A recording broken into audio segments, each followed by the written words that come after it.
Entonces entrar al tema directamente.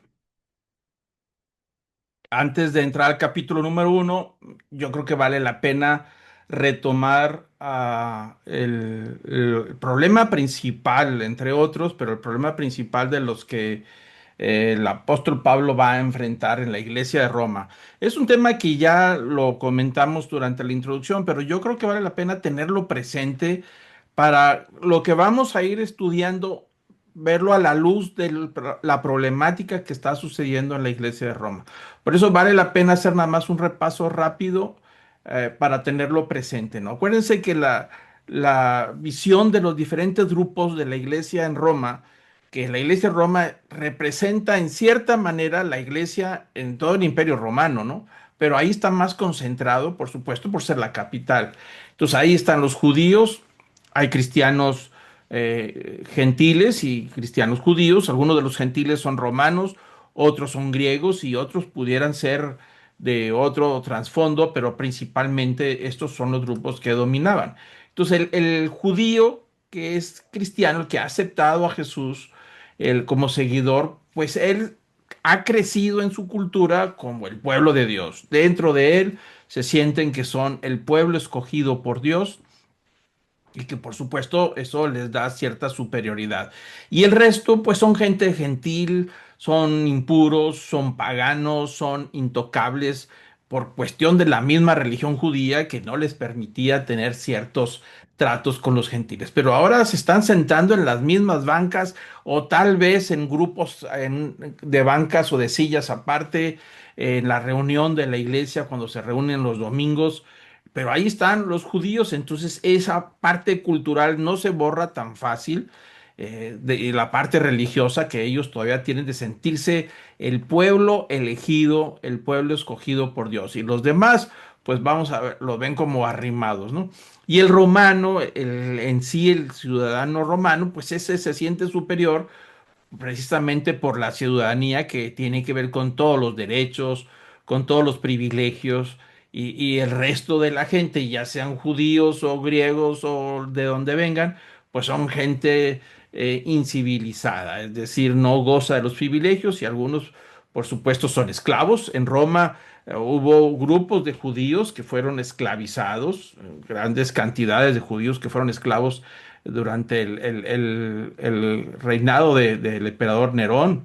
Y también griegos, los griegos eran parte también del grupo de los esclavos, no tenían ciudadanía, no tenían derechos, claro, algunos lo lograron, como el apóstol Pablo, siendo judío, pues era un ciudadano romano, pero no era la generalidad de las cosas. Y el grupo de los griegos, que también dominaban en la iglesia de Roma, porque eran grupos dominantes, pues ellos se sienten que son los sabios, los cultos, los de las academias, los de la filosofía, se sienten superiores al resto de todos los demás, aunque muchos de ellos son esclavos, pero ven a los demás como los bárbaros y como los ignorantes. Entonces, todos estos prejuicios que tienen entre los tres grupos que dominan generan una serie de conflictos una vez ya reunidos, ¿no? Si en sí ya hay conflictos en la ciudad de tipo cultural, pues ya reunirse en una sola habitación o una reunión para escuchar la palabra de Dios, para orar y reconocer a Jesús como Señor y Dios, pues sí, sí, sí, ahí están los seguidores, pero no es fácil quitarse el trasfondo cultural en el cual ellos crecieron. Entonces ahí está la problemática, como lo comentamos en la introducción. Los creyentes en Roma son prosélitos, es decir, gente que se convirtió en el judaísmo, y judíos, y después se fueron agregando los gentiles, aquellos que vienen del mundo pagano, se empezaron a integrar a la iglesia, ¿no? Y por supuesto, no tenían toda la enseñanza completa de una doctrina cristocéntrica. Sí se habían convertido al cristianismo, pero les faltaba muchísima información. Eh, es una iglesia naciente, lleva pocos años y los grupos se empiezan a convertir, van creciendo, pero con deficiencias. Y eso es lo que hace principalmente el apóstol Pablo, parte de su ministerio, ¿no? Entonces, entendían el Evangelio solamente por recibir a Jesús como el Mesías y creían en Jesús, pero conservaban, por supuesto, muchos de los errores de su propia perspectiva cultural o de los prejuicios que traían, tenían que ser borrados. Acordémonos que el Evangelio llega y el Evangelio llega a una transformación que transforma al individuo y como resultado va transformando la cultura también. Pues aquí todavía es una iglesia joven, es una iglesia naciente, es una iglesia grande por ser la capital del Imperio Romano. Hay muchos seguidores y por supuesto tienen este tipo de problemática entre los gentiles y los judíos, ¿no? Entonces la iglesia de Roma es básicamente, los problemas son porque los judíos pensaban que ellos eran los elegidos, el pueblo exclusivo de Dios, y veían en cierta manera con menosprecio a los gentiles, como los arrimados. Inclusive sabemos que inclusive los evangelios hablan de que los judíos no podían ni siquiera tener trato con los gentiles, pero aquí están juntos por causa de Cristo, pero todavía están luchando con su antigua manera de pensar, con su antigua parte cultural, ¿no? Y por otro lado, los gentiles reaccionaban con jactancia frente a los judíos, sacándoles en la cara que aquellos ya estaban desechados delante de Dios. Es decir, que ya no eran el pueblo escogido de Dios y que ahora el verdadero pueblo es los gentiles, es decir, la iglesia cristiana, ¿no? Entonces ellos le echaban en cara en que el pueblo de Israel ya había, por supuesto, pasado a la historia con todo lo que conlleva, ¿no? Entonces los gentiles se sentían superiores y empezaban a influenciar en las reuniones. Entonces, ¿a quién dominaba? ¿Quién llevaba el control de las reuniones?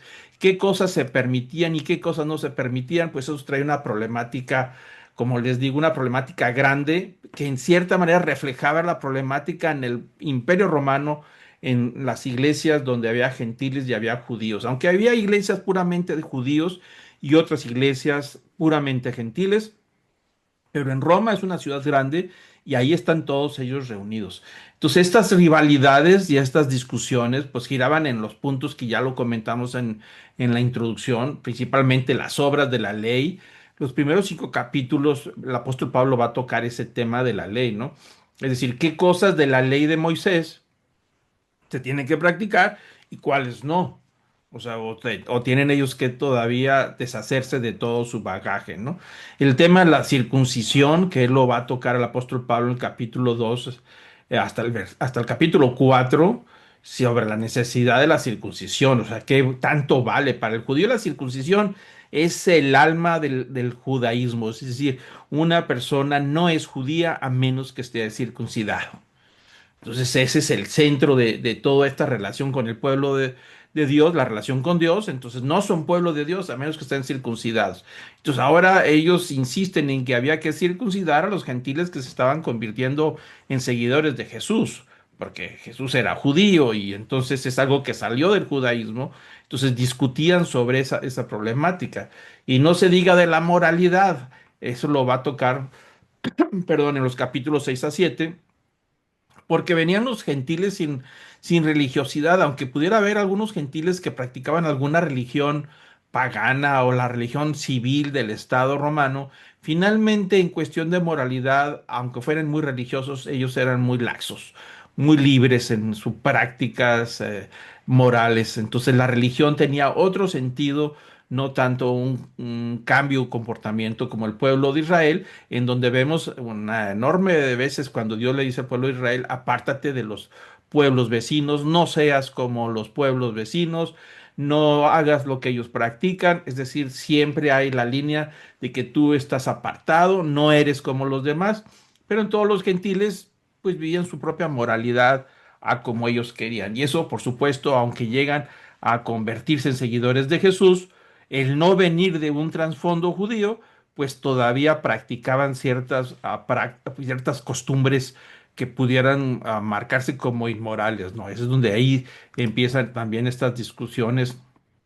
El linaje para el judío, la descendencia y el linaje es algo sumamente importante. Es decir, el ser judío tiene que ver con la sangre, tiene que ver con los antepasados, con los padres, los patriarcas, con todos ellos. Entonces, el problema del linaje, donde el judío batalla para desprenderse de ese linaje, de esa descendencia, el apóstol Pablo va a tratar ese tema en los capítulos 9 al 11. Ahí lo va a desarrollar y de qué es ser judío, qué es el ser judío, en qué consiste, ¿no? Entonces, todo ese tipo de cosas son las que el apóstol Pablo está tratando de explicar a cada uno de ellos. ¿Sí? Por ejemplo, también el tema de la autoridad pagana, es decir, los judíos tienen que sujetarse a una autoridad pagana. Ahora los cristianos que reconocen a Jesús como Señor y Dios, la palabra Señor es el Kyrios, es una palabra griega que significa amo y Señor de todas las cosas. Pues eso va a venir a competir con la posición del emperador romano, que también quería llevarse el título de Señor del Imperio Romano. Inclusive la posición divina que ellos reclamaban, pues estaban todos los seguidores de la religión romana, tenían que hacerle sus reverencias y tratarlo casi con los títulos divinos. Y esas son las autoridades civiles que al mismo tiempo reclaman un trato divino, ¿no? Entonces, como dice el apóstol Pablo, ¿cómo va ahora esta iglesia naciente, estos nuevos creyentes que reconocen a Jesús como el Señor de sus vidas en todos los aspectos de la vida diaria? ¿Cómo ahora van a relacionarse con la autoridad civil que también reclama ese título, ¿no? Y por supuesto, los problemas que venían con la comida y los ídolos, es decir, el problema de los judíos, de donde la carne tiene que ser kosher, no comer puerco, no comer camarones, animales que son impuros, pues todo eso va a chocar con los gentiles que no tienen ningún problema con ese tipo de alimento, ¿no? Al final de cuentas, para ellos es alimento, aunque fue sacrificado a los ídolos, pues ellos no tienen problema en absoluto con ese tipo de cosas, ¿no? Entonces, esa problemática está presente en Roma, es muy constante y está muy acentuada la problemática, mucho más que las iglesias en otros lugares fuera de la capital, es decir, fuera de Roma, ¿no? Entonces, esto necesitamos mantenerlo presente para poder entrar a esos temas, ¿no? Perdón. Y en términos generales, la situación de la iglesia debió haber sido muy alentadora en el sentido de que no puede significar la madurez espiritual en la membresía. Es decir, no era una membresía, una iglesia muy madura, no estaba completa, le faltaba el desarrollo de una moralidad y una espiritualidad que dejaba muchas cosas que desear, ¿no? Entonces tenía la necesidad urgente de traer una instrucción para que apuntara a la madurez, a las promesas de Dios para con Israel, que entendiera también el pueblo de Israel, ¿no? De modo que uno de los propósitos de la epístola era reportar dicha instrucción, o sea, es decir, habría que enseñar a los gentiles cómo relacionarse con los judíos, un tema que va a tratar también a los gentiles, cómo relacionarse con los judíos en los capítulos 9 al 11, ¿no? Y por supuesto habría que traer más luz sobre los temas de los alimentos puros contra los impuros, algo que ya comentamos, ¿no?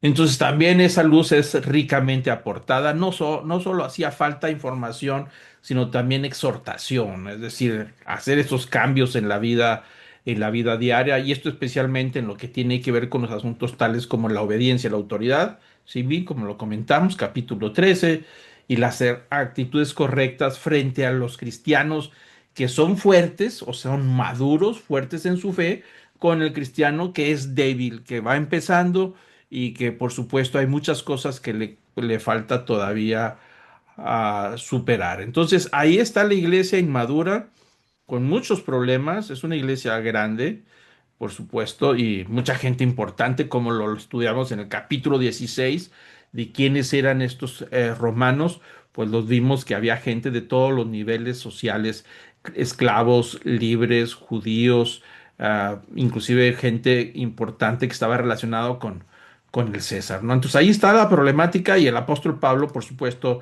él desea entrar al tema de dar una enseñanza, ¿no? Y lo vemos capítulo 1 entrando donde el apóstol Pablo ya se presenta a sí mismo.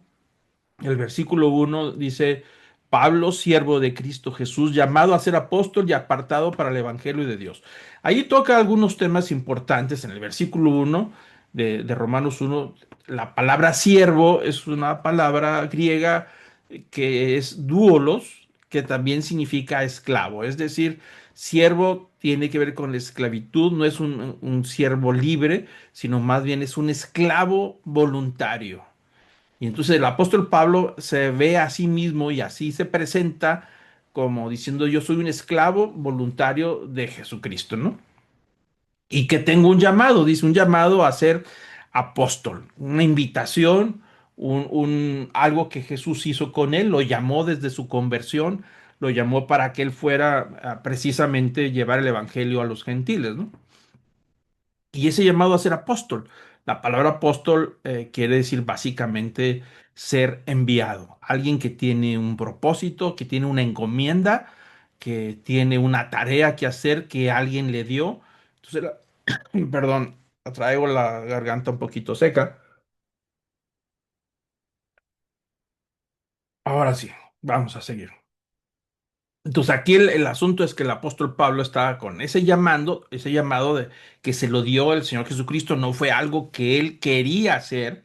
De hecho, cuando él viene y se encuentra con Jesús, va de camino de Jerusalén hacia Damasco en busca de los primeros cristianos, porque él traía el deseo y la tarea de poder aprenderlos para llevarlos, para encarcelarlos, ¿no? Entonces, Pablo está diciendo, yo no estoy en esto por mi propia voluntad. Tuve un encuentro con Jesús a quien yo perseguía y él transformó mi vida, me cambió y aparte me dijo, te voy a dar una tarea, vas a llevar el evangelio a los gentiles. Entonces por eso se dice llamado apóstol por Jesucristo, a ser apóstol y dice y apartado. Apartado la palabra ahí es consagrado. Es decir, tu vida ahora va a estar apartada para una función específica. No va a ser un extra, no va a ser un hobby, no va a ser algo que voy a hacer mientras tengo tiempo libre. Dice, no, va a ser la vocación de tu vida en todos los sentidos, ¿no? Y ese llamado lo ve como algo santo, es decir, algo que Dios le dio y lo ve como algo apartado para esa tarea específica de qué, de llevar el evangelio de Dios. Y cuando se refiere al Evangelio de Dios, se está refiriendo a esas buenas nuevas que el apóstol Pablo siente que tiene que llevar a todo el mundo que le rodea, ¿no? El versículo 2 dice que él, refiriéndose a Dios, ya había prometido por medio de los profetas en las Santas Escrituras. Lo que está diciendo el apóstol Pablo es que tanto el Evangelio que él va a llevar a todos estos lugares, que es básicamente el Mesías, fue profetizado. O sea, no es un asunto nuevo, no es una filosofía nueva, no es una novedad, es algo que ya estaba fraguado desde la antigüedad, desde los inicios, desde antes del pueblo de Israel, desde el mero principio, desde el Génesis que pasó por los patriarcas y luego los profetas lo anunciaron, que ya estaba en las escrituras todas las marcas y todas las profecías referente a un mensaje que se llama Evangelio, una buena noticia, que es la persona de Jesús. Cantidad de profecías que hemos visto referente a la persona de Jesús.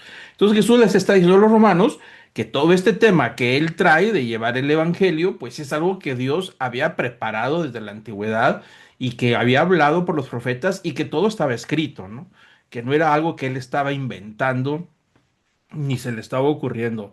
Eso era algo totalmente que viene escrito. Por esa razón, vemos que en Romanos el apóstol Pablo usa muchos textos del Antiguo Testamento, una cantidad enorme de referencias. Lo vamos a notar y yo los voy a, cuando estemos en las escrituras, vamos a resaltar cuando esté hablando del Antiguo Testamento, porque él quiere probar que lo que está sucediendo con la persona de Jesús, con el Evangelio, es algo que estaba ya profetizado y que no es nada nuevo, que era algo que Dios tenía dentro de los planes desde la antigüedad, ¿no?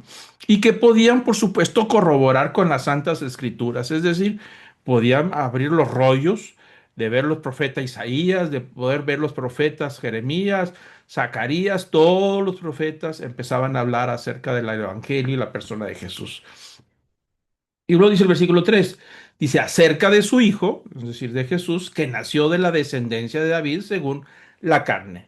Entonces está diciendo que tanto el Evangelio como el Mesías que estaban siendo profetizados y que este Mesías vendría de un linaje humano y que ese linaje sería linaje real, es decir, del rey David.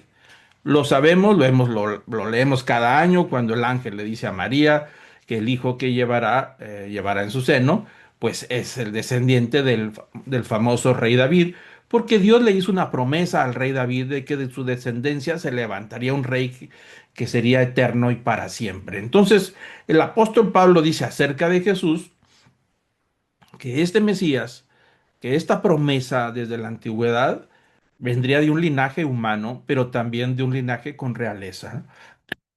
Perdón, un linaje con realeza y es por eso dice según la carne del linaje de David, ¿no? El versículo 4 dice que fue declarado hijo de Dios con poder, conforme al Espíritu de santidad por la resurrección de entre los muertos nuestro Señor Jesucristo. En este versículo, el apóstol Pablo dice, aparte, que sería del linaje divino y que venía acompañado con grandes manifestaciones de poder y de milagros, y que aparte sería alguien sin pecado. Los vimos en los evangelios, los que estuvimos estudiando la vida de Jesús, pues seguimos todos sus pasos y encontramos las manifestaciones de poder acerca de la resurrección, que resucitó a varios, estaban muertos, de los que fueron sanados, tenía poder y autoridad sobre los vientos, sobre el mar, sobre los demonios inclusive, ¿no? Echaba fuera demonios.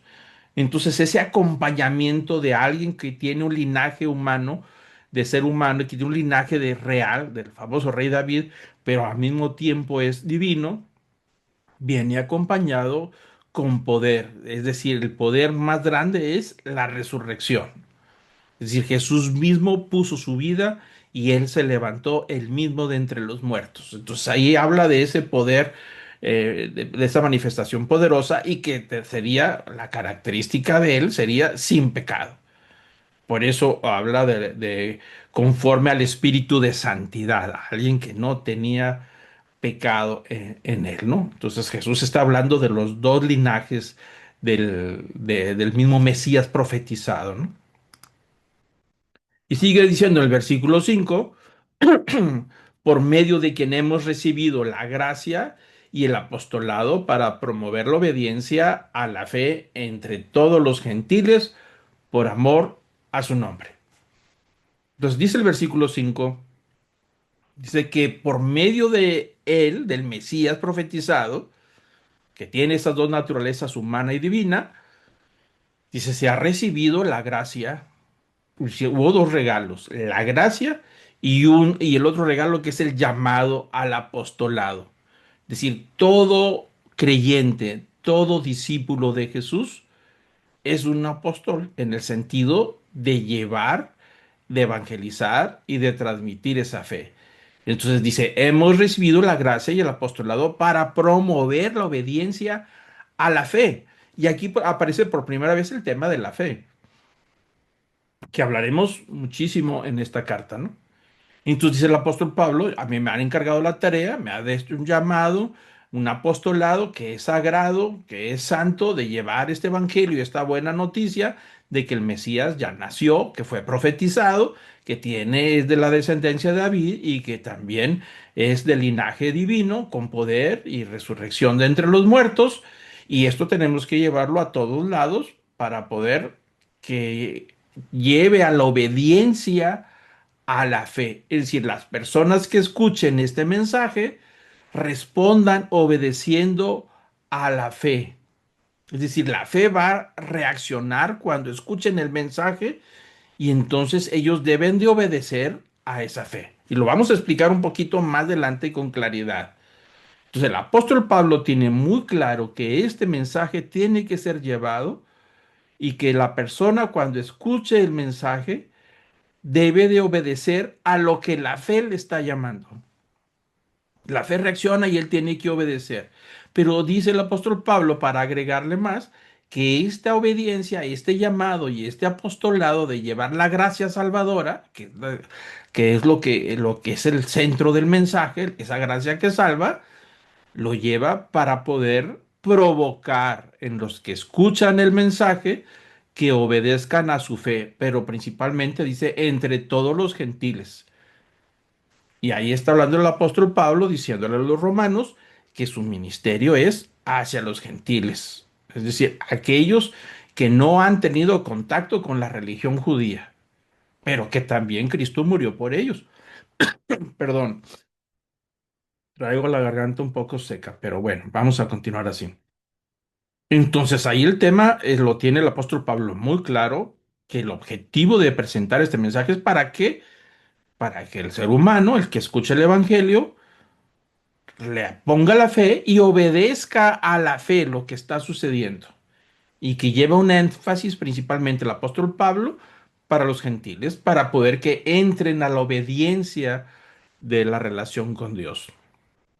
Es decir, que los gentiles también lleguen a ser salvos y que por supuesto una vez que son salvos, obedezcan aquí la fe. La fe en ese sentido tiene varios aspectos. Es decir, podemos decir que la fe es el creer, podemos decir que es la confianza, podemos decir también que la fe es el cuerpo de la creencia, de las doctrinas, de las enseñanzas de Jesús. Y podemos decir que la fe es, al final de cuentas, el estatus, o vamos a decir, es el trasfondo de nuestra manera de vivir. Ahí está nuestro sistema de valores basados en la fe, lo que rige nuestro comportamiento, nuestra manera de pensar. Por eso dice que esa fe debe de ser obediente a lo que se les ha presentado en este mensaje. Dice el apóstol Pablo al versículo 6, dice, entre los cuales estáis también vosotros llamados de Jesucristo. Entonces ahí el apóstol Pablo les está diciendo a los romanos que ustedes gentiles están dentro del plan que Dios tenía de llevar también a los gentiles a la obediencia de la fe. Y que también, por supuesto, los judíos estaban, por supuesto, dentro del plan. Es decir, ahí está hablando ya de todos en Roma, ¿no? Y dice el versículo 7, a todos los amados de Dios que están en Roma. Es decir, ahí puede ver ya la iglesia de Roma completa, entre los gentiles que se les presentó la gracia y que su fe respondió y ellos fueron obedientes a esa fe y fueron incluidos ahora en esta iglesia, ¿no? Y a los judíos también, por causa de que había sido profetizado desde la antigüedad y ellos conocían a los profetas y que ellos también podían responder por la fe, corroborando con las escrituras que Jesús era el Mesías. Entonces ahí están los dos grupos. Y por eso dice a todos los amados de Dios que están en Roma. Y ahí es donde expresa el amor de Dios el versículo que habla en Juan, el Evangelio de Juan, de tal manera amó Dios al mundo que ha dado a su Hijo unigénito a morir por él. Entonces ahí está el tema de lo que Jesús está hablando y lo dice, llamados a ser santos, es decir, de estar llamados a una vida distinta al mundo en que los rodea tanto religiosamente, espiritualmente, políticamente, comercialmente, familiarmente, todos los aspectos de ahora de esta conversión que ha sido obediente por la fe de responder a la gracia que les llevó el apóstol Pablo, que ahora deben de vivir en santidad, es decir, entendiendo que la vida ha cambiado y que su manera de pensar ya debe de cambiar, ya no son los mismos de antes, ¿no? Y termina el versículo 3 7 perdón, dice, gracia a vosotros y paz de parte de nuestro Señor, de nuestro Padre y Señor Jesucristo. Y ahí está el final de ese saludo, donde dice, gracia a vosotros y paz de parte de Dios nuestro Padre y el Señor Jesucristo. Ahí es la parte donde él concluye, vamos a decir, su saludo. Y luego el apóstol Pablo, en el versículo 8 él ya está expresando el deseo de ir a visitar a Roma. Acordémonos que Pablo está escribiendo esta carta desde la ciudad de Corinto al final de su tercer viaje misionero. Pasarían quizá algunos años antes de que él emprendiera el viaje a Roma, pero en este momento él está mandando solamente una carta. No conoce a los cristianos en Roma, conoce a algunas personas que manda a saludar, que seguramente los conoció en Asia Menor o en Jerusalén, en otro lugar, pero Pablo no ha visitado Roma todavía, no conoce, ¿no? Entonces, pero está expresando el deseo de ir a conocer esta iglesia, de ir a conocer la iglesia de los romanos. Y lo dice el versículo 8, dice, en primer lugar, dice, doy gracias a mi Dios por medio de Jesucristo, por todos vosotros, porque por todo el mundo se habla de vuestra fe. Ahí vemos que el apóstol Pablo está diciendo que por todo el mundo. Ahí debemos de entender que la palabra mundo se está refiriendo al mundo conocido, es decir, al imperio romano. No está hablando de los chinos, no está hablando de los hindús, o de los persas o de otros que viven al sur de África. No está hablando de esto, está hablando del imperio romano. Es decir, por todos lados se habla de la iglesia, de los que están viviendo en Roma, y se habla de la fe. Es decir, da la impresión de que son cristianos muy entusiasmados, inmaduros, por supuesto, con muchos problemas, pero muy firmes. ¿Por qué? Porque están viviendo su vida cristiana enfrentando las adversidades propias de la conversión, propias de enfrentar un mundo que es totalmente distinto a lo que Jesús les habló. Perdón. Entonces ahí está el versículo 9. Dice, pues Dios, a quien sirvo en mi espíritu, en la predicación del Evangelio de su Hijo, me es testigo de cómo sin cesar hago mención de vosotros, siempre en mis oraciones, implorando que ahora, al fin, por la voluntad de Dios, logre ir a vosotros. El apóstol Pablo quiere asegurarse que, que los romanos entiendan de que él tiene muy buenas intenciones de ir a conocerlos y de ir a visitarlos. Y por eso lo dice el versículo 9. Dice, Dios me es testigo de que siempre hago oración por ustedes. Siempre estoy orando para que vivan la vida cristiana con entusiasmo, con firmeza, que enfrenten su vida diaria, las luchas que tienen como ahora en la nueva vida cristiana. Y si siempre hago mención en mis oraciones todo el tiempo y estoy implorando por ustedes. Implorando significa estar rogando para que ellos no desfallezcan su fe. Dice, al fin, por la voluntad de Dios, logre ir a verlos. Es decir, está pidiendo el apóstol Pablo que presente una oportunidad para ir a visitarlos, ¿no? Ir a conocerlos. Eso pasaría, por supuesto, tal vez unos 3 años después. El apóstol Pablo iría por causa distintas a como él lo planeaba, en un viaje donde fue llevado preso a Roma. Pero finalmente llegó a Roma a conocerlos, ¿no? Y dice el versículo 11, porque el anhelo veros para impartiros algún don espiritual a fin de que seáis confirmados. Aquí en el versículo 11, el apóstol Pablo está diciendo que él desea de todo corazón ejercer su ministerio como apóstol en el sentido de llevar información que les hace falta a los cristianos en Roma. Cuando dice, tengo muchas ganas de impartirles algún don espiritual, no, se refiere a quizá al don de sabiduría, al de la enseñanza, a esa parte que sabe que los romanos están incompletos en cuanto a la enseñanza. Acordémonos que es una iglesia naciente, no nada más la iglesia de Roma, las iglesias que están levantando en Jerusalén, en Alejandría, en Antioquía, en Asia Menor, en Corintio, en Atenas, en todos lugares hay grupos ahora de cristianos y son pocos, como dijo Jesús, orad al Padre de la mies, la mies es mucha, para que mande obreros para la mies. Es decir, la tarea iba a ser muy grande y los grupos iban creciendo, pero iban creciendo incompletos, mucho entusiasmo, conversiones genuinas, pero arrastrando los trasfondos de sus culturas, de sus religiones, inclusive de sus filosofías, ¿no? Entonces el apóstol Pablo dice, tengo tantos deseos de ir a visitarlos para poder impartirles un don espiritual, es decir, enseñanza, sabiduría, y poder llevarlos a confirmar su fe. Por eso dice, a fin de que seáis confirmados. Es decir, confirmar su fe de que son los cristianos completos, con la enseñanza completa, y verdaderos cristianos que su fe está firme en la verdad, ¿no? Entonces, por eso el apóstol Pablo está hablando de ese deseo.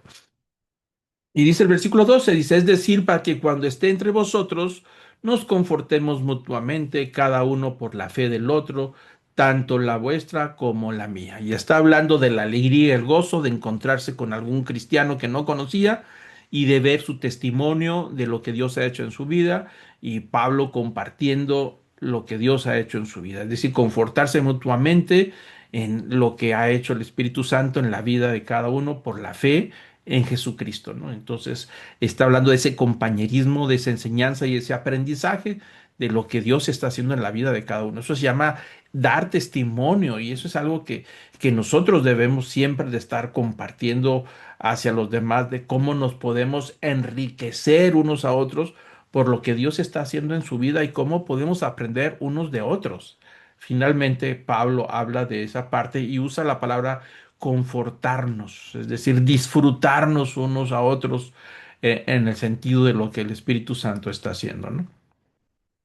Y luego dice el versículo 13: no quiero y no quiero que ignoréis, hermanos, que con frecuencia he hecho planes para ir a visitaros y hasta ahora me he visto impedido a fin de obtener algún fruto también entre vosotros, así como entre los demás gentiles, ¿no? A lo que se refiere el apóstol Pablo aquí, quiere asegurarse de que verdaderamente él tiene muchas intenciones de ir a verlos, pero no se ha presentado la oportunidad. Quizá ha hecho intentos y se está refiriendo a que a lo mejor el Espíritu Santo no lo dejó ir. No, a lo mejor el enemigo, los planes de Satanás no lo dejaba que fuera a Roma, dijo, pero por diferentes razones los viajes se han cancelado o no ha habido los recursos o no he podido, pero las intenciones ahí está muy claro. Dice, tengo muchos deseos, he hecho muchos intentos y si el propósito a fin de obtener algún fruto también entre vosotros, es decir, que el ministerio de Pablo de llevar toda esta verdad del Evangelio de la persona de Jesús pueda producir en ellos resultados, es decir, frutos. Se está refiriendo a ver el resultado de su ministerio en la madurez y el crecimiento de estos discípulos, como un maestro que enseña a sus discípulos y ve la transformación y el cambio que se está dando, y eso lo ve como un fruto, como una cosecha, ¿no? Si lo queremos ver de esa manera. Dice, así como lo ha habido entre los demás gentiles, porque el apóstol Pablo, acordémonos que ha trabajado mucho entre los gentiles, así como ha crecido mucho entre los gentiles ese fruto, pues así también deseo que pueda impartirles yo esta enseñanza y que puedan crecer. Y dice el versículo 14, dice, tengo la obligación tanto para con los griegos como para con los bárbaros, para con los sabios, para con los ignorantes. El apóstol Pablo usa la palabra obligación en la Reina Valera, usa la palabra estoy endeudado, es decir, eh, estoy en deuda con los gentiles, porque su ministerio es a los gentiles y esa es su responsabilidad. Dice, y he estado atrasado de no ir a llevarles toda esta información. Dice, por eso estoy endeudado o estoy obligado. Tengo el compromiso, no he podido, estoy atrasado de poder llevarles todas estas verdades, pero tengo obligación, dice, no, tanto para los griegos como para con los bárbaros, es decir, los ignorantes como los estudiosos, para con los sabios como para los ignorantes, es decir, para todos tengo una deuda con todos ellos de los gentiles. Y se está refiriendo principalmente a ese conocimiento que los gentiles no tienen.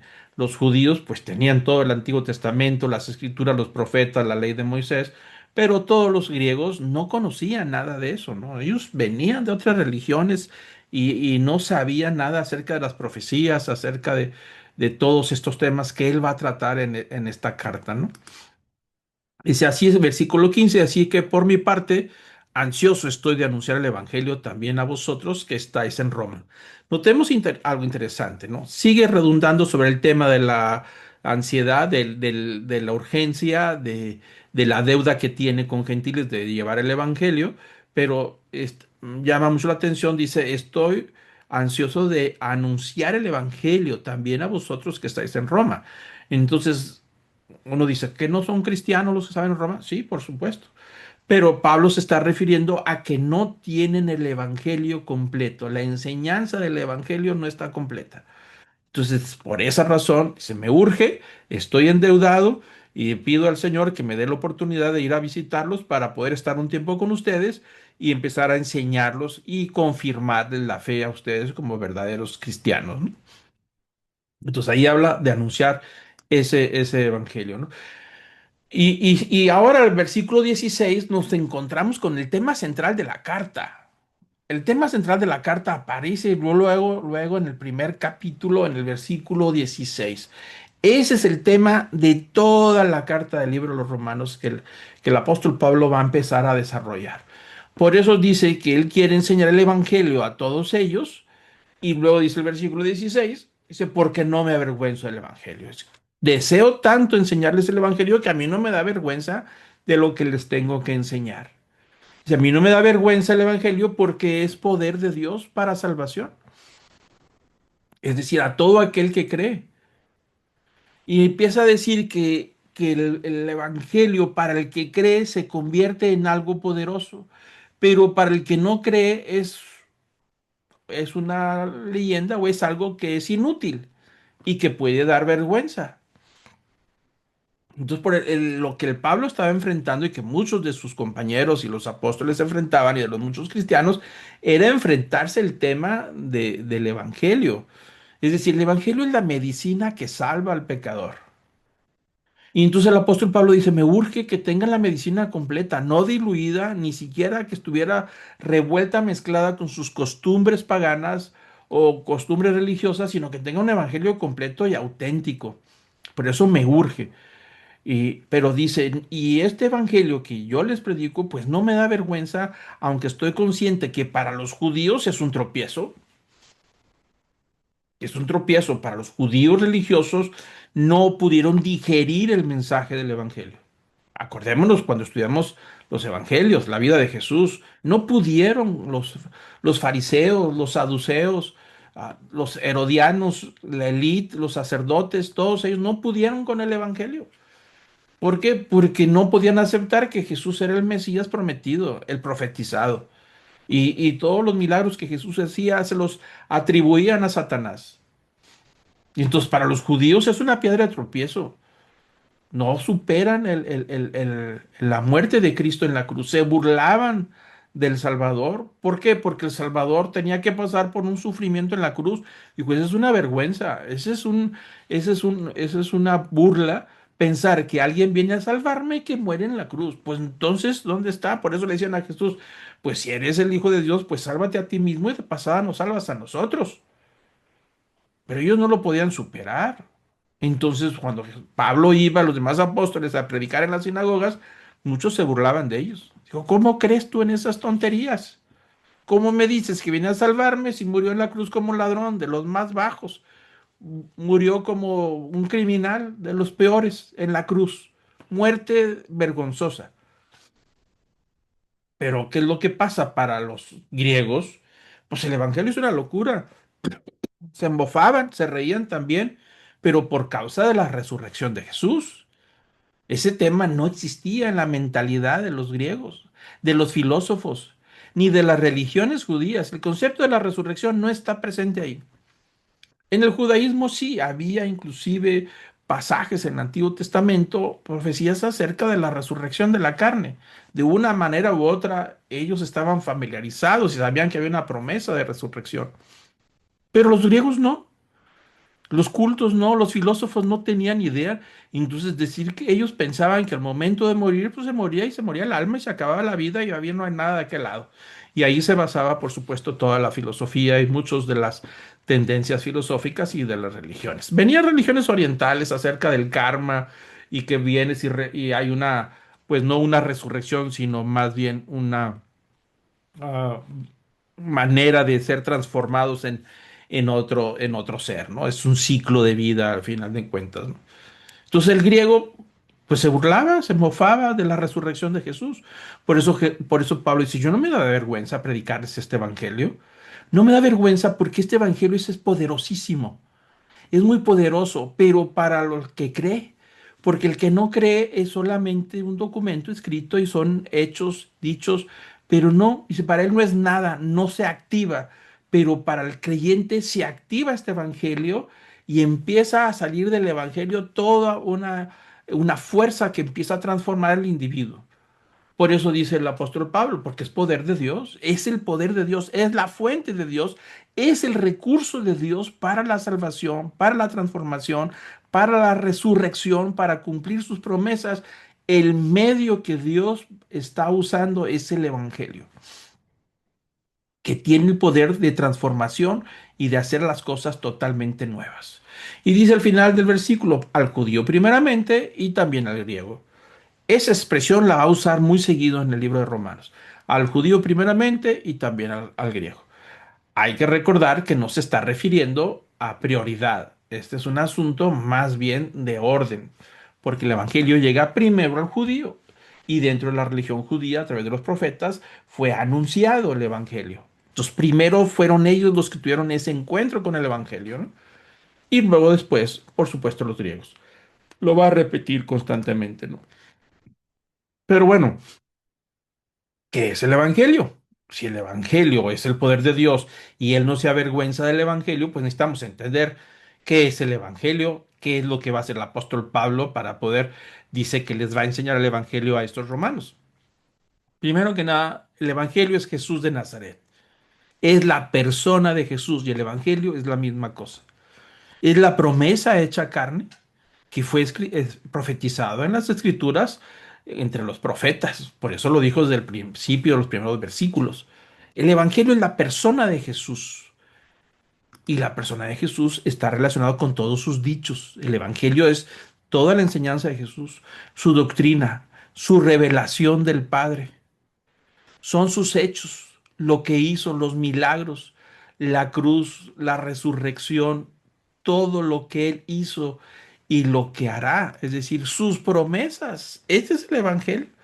La muerte de Cristo en la cruz, la resurrección de Cristo en la cruz, su segunda venida, sus promesas de que Él regresará por segunda vez, su promesa del Espíritu Santo que nos acompañaría hasta que Él regresara por segunda vez y que el Espíritu Santo estaría con nosotros, con la iglesia, todos los días hasta el fin del mundo.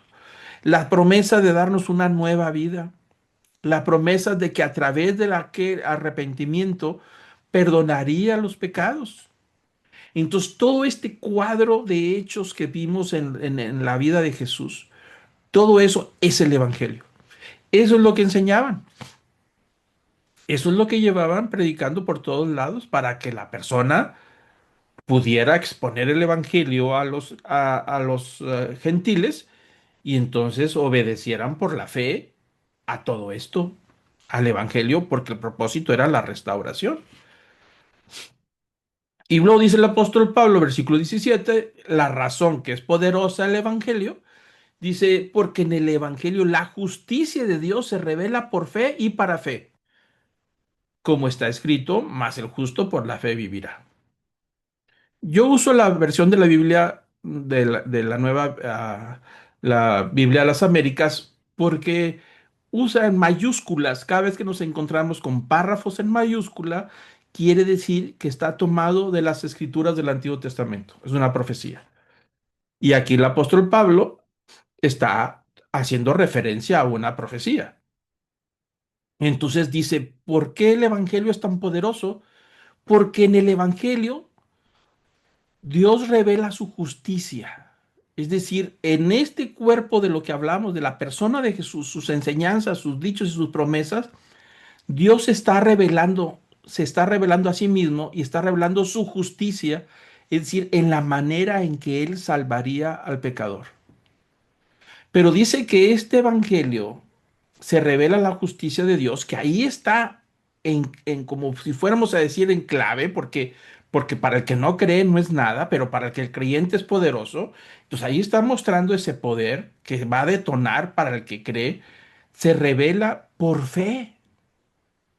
Es decir, el tema de la justicia de Dios, de lo que Él haría para poder salvar al pecador, prometido desde la antigüedad, de que nacería su hijo del linaje de David, es decir, un linaje humano, pero también linaje divino, y que entonces él llevaría este mensaje del Evangelio, Jesús, que moriría en la cruz, que resucitaría, que mandaría el Espíritu Santo, que haría milagros poderosos y que traería la promesa de que un día regresaría por nosotros y que el Espíritu Santo nos podría ayudar a mantenernos fieles hasta que nos encontráramos con Él y que nos daría vida eterna. Dice, todo este mensaje de la justicia de Dios en cómo Dios le haría para poder justificar al pecador que no merecíamos nada. ¿Cómo le va a hacer?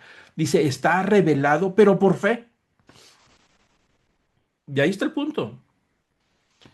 Todo este mensaje, todo este de este mensaje poderosísimo, está revelado por fe.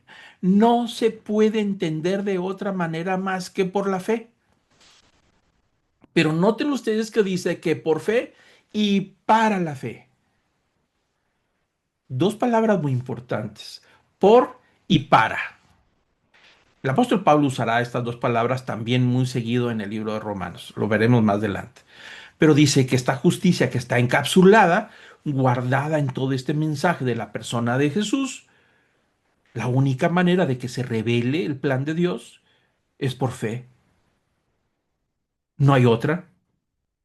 Y para fe, es decir, se revela por fe y se dirige a la fe.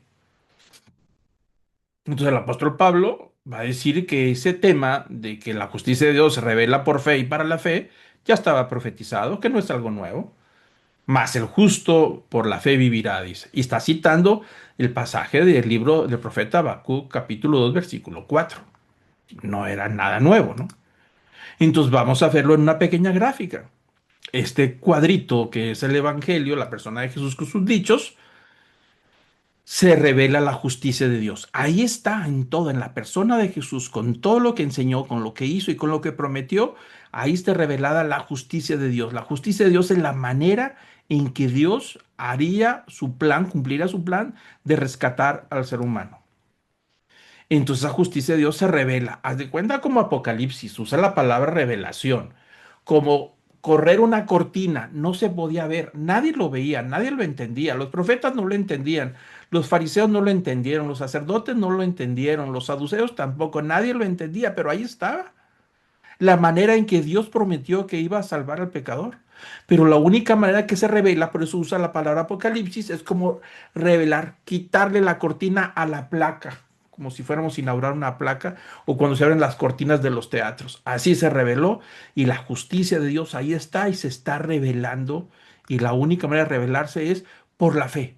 No hay otro camino para poder ver la justicia de Dios si no es por fe. Y entra el tema de la fe que lo va a tocar constantemente. Y es para la fe, para que la fe lo pueda usar, esa revelación. Es decir, se le muestra la fe para que la fe lo use.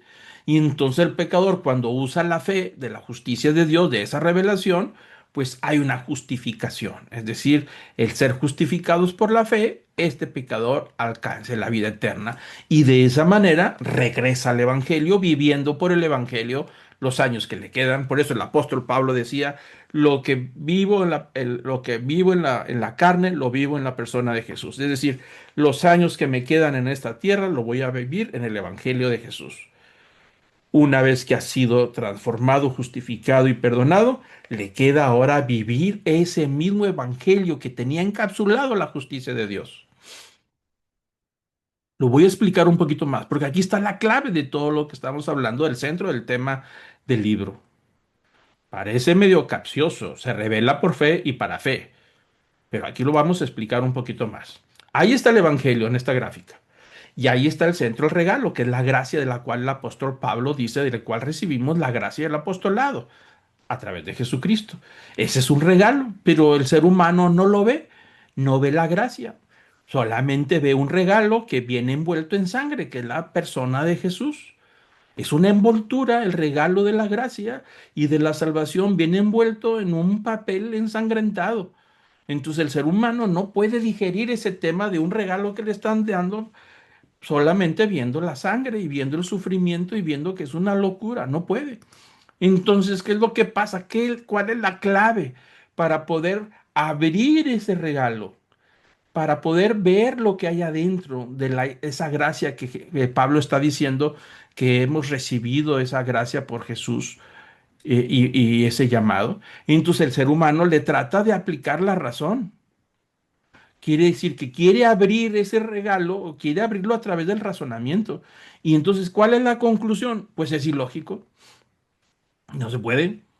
Esto no abre nada. Entonces quiere por a través del razonamiento usar la llave para abrir ese evangelio. El evangelio no se abre. Y entonces, tantos intentos que ha querido abrir el evangelio, la única conclusión que le queda es que es ilógico. Y hay otros que le quieren abrir el evangelio a través de la filosofía. Si me voy por el camino de la filosofía, ese evangelio, pues es una locura. No entra la llave. Por más que quiera agarrar la llave de la filosofía, hacer de la vida cristiana una filosofía, no entra. Es una locura. No encaja.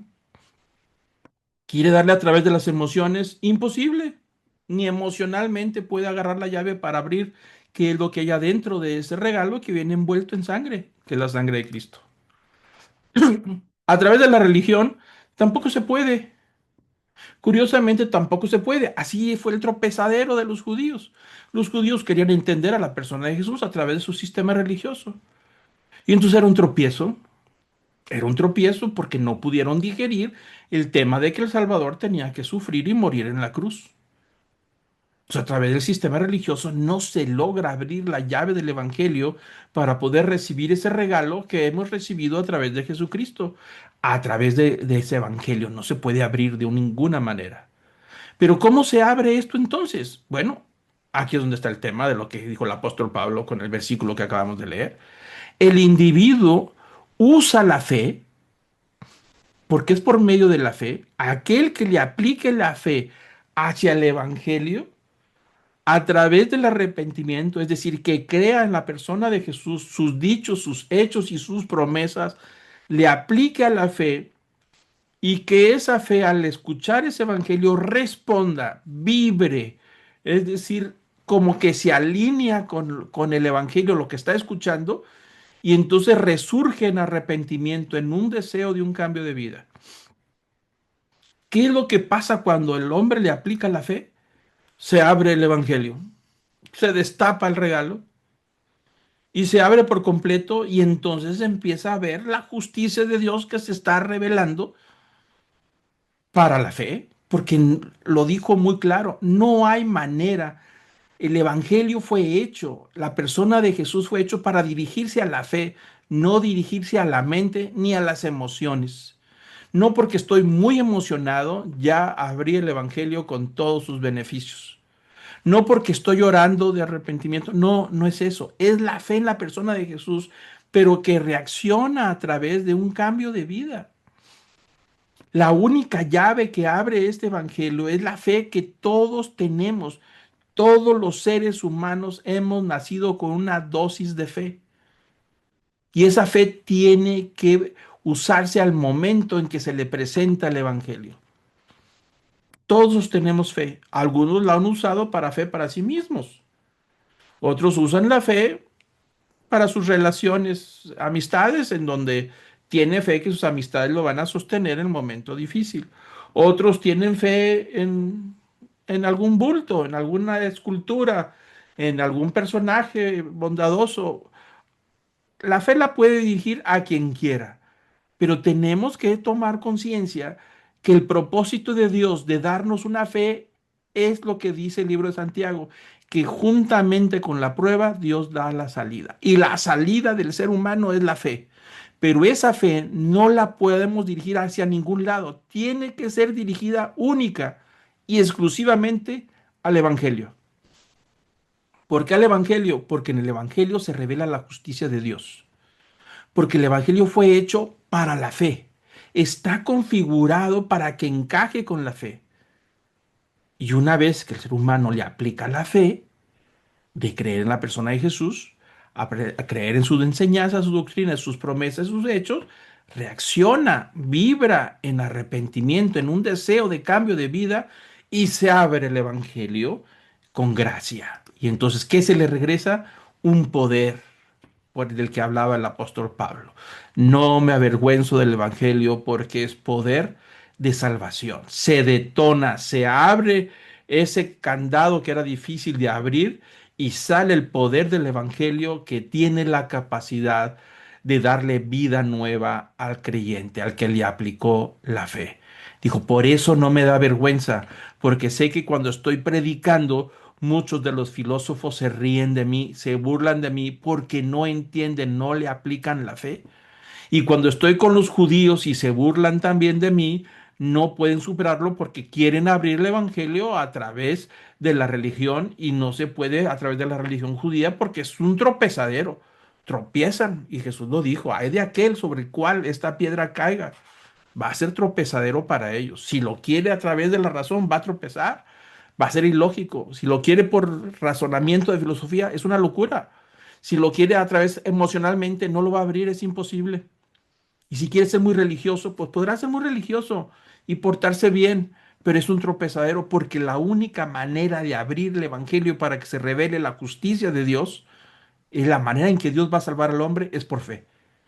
Se abre este regalo de gracia, que es el Evangelio, y se le regresa al individuo en poder para una vida nueva. Y ahí vamos recapitulando. El Evangelio se presenta ante la fe. No está dirigida para la mente, ni dirigida para el alma, ni dirigida para las emociones, ni dirigida para la elocuencia, está dirigida para la fe. Algo que todos tenemos y que el momento llegado del Evangelio tenemos que usar para poder que abra ese Evangelio y se revele la justicia de Dios. Entonces la fe responde con arrepentimiento hacia el Evangelio y el Evangelio se revela su poder. No hay otra manera. La gente se va a seguir topando y va a seguir chocando con el Evangelio. Y así ha chocado por siglos. Y ha sido tropezadero para mucha gente, muchos pensadores, que quieren encontrar otro camino para poder alcanzar y llegar a Dios, pero no lo entienden, no pueden, se les hace una locura, se les hace una ingenuidad, se les hace una simpleza, se les hace una leyenda inclusive. Y para algunos lo más que han llegado es que Jesús fue un revolucionario, pero el poder del Evangelio no se revela ni se muestra su poder. No hay transformación. Por eso Jesús hablaba acerca de los sencillos, de los humildes, de los que no tienen obstáculos, de los que no tienen barreras para poder digerir estas cosas. Son simples de corazón. Por eso dice el apóstol Pablo en Corintios que tenemos que desechar, de renunciar a todos nuestros argumentos que se levantan contra el conocimiento de Cristo. Y nosotros tenemos un argumento para poder que nos lo expliquen bien. Ya estuvo que no entramos. ¿Por qué? Porque no es por razonamientos, no es por explicación, es por fe. Jesús lo dijo muy claro, está fundado sobre la fe. Todo lo que creemos en la persona de Jesús es un asunto de fe. Y creemos que lo vamos a ver un día, y creemos que regresará por segunda vez, y creemos que vendrá un juicio final y que habrá una resurrección de la carne. Pero es por fe. Y hay cosas que no podemos explicar, pero lo creemos. ¿Por qué? Porque una vez que le aplicamos la fe al Evangelio, se revela la justicia de Dios, el poder de Dios para transformar, poder de la cruz para perdonar pecados, para hacer de nosotros un nuevo hombre, una nueva mujer, para restaurar nuestra vida. El poder de la resurrección se detona en el Evangelio para resucitarnos a una vida eterna. El poder de la palabra de Dios se detona en el Evangelio para darnos una nueva manera de pensar, una nueva visión, para encontrar nuestra identidad de lo que perdimos por causa del pecado y encontrar, por supuesto, nuestra identidad en Cristo. Y se detona el poder del Espíritu Santo para acompañarnos, para guiarnos mientras llega ese día, para consolarnos cuando estamos cansados, desanimados, cuando la carne nos estorba, cuando sentimos que no hemos logrado lo que esperábamos, cuando desfallecemos, cuando pecamos, cuando el Espíritu Santo nos habla arrepentirnos y pedir perdón. El Espíritu Santo ha sido un regalo que se ha sido detonado por el Evangelio, donde el Espíritu Santo muestra el poder de transformar los milagros, las maravillas, y etcétera, y etcétera, y etcétera, y etcétera, de lo que es el Espíritu Santo. Todo el poder espiritual y físico de la persona de Jesús se detona una vez que la llave de la fe abre el Evangelio para que se revele la justicia de Dios sobre nosotros. No hay otro camino, ni emocionalmente. Podemos ir a una iglesia y emocionarnos con los cantos, y emocionarnos a escuchar gente cantando, multitudes cantando, y es una emoción, pero eso no abre el Evangelio, ¿eh? Podemos emocionarnos con un gran sermón y con un pensamiento positivo y hasta hacernos llorar, pero no son por emociones, es por fe. No abre el Evangelio más que la fe. Podemos escuchar lógica, filosofía con mucha lógica, pero no abre el Evangelio. Ni ser religiosos abre el Evangelio. La única manera es que le apliquemos la fe que se nos dio a la persona de Jesús, al Evangelio, para que detone todo su poder. Y vamos terminando. El Evangelio tiene poder para cambiar el futuro del pecador, porque en el Evangelio se revela por fe y para la fe, la justicia de Dios. El Evangelio es el recurso de la fe, no hay otro camino, porque el culpable vivirá libre para siempre por causa de la fe en el Evangelio. Entonces tenemos que el Evangelio es para la fe y la fe para el Evangelio. Ahí está el círculo, uno para el otro. No podemos separarlos. El Evangelio fue dado y presentado para la fe, dice el apóstol Pablo, para la obediencia de la fe, lo dijo en los primeros versículos, para que una vez que nuestra fe reaccione, obedezcamos al Evangelio y encontremos ese poder transformador que nos hace nuevas criaturas. La próxima semana vamos a estudiar las excusas del ser humano. El apóstol Pablo, a partir del versículo 18 hasta el 23 y en adelante, va a decir por qué razón todos somos culpables y que al mismo tiempo no tenemos excusa de haber rechazado a Dios. Pero lo veremos la próxima semana.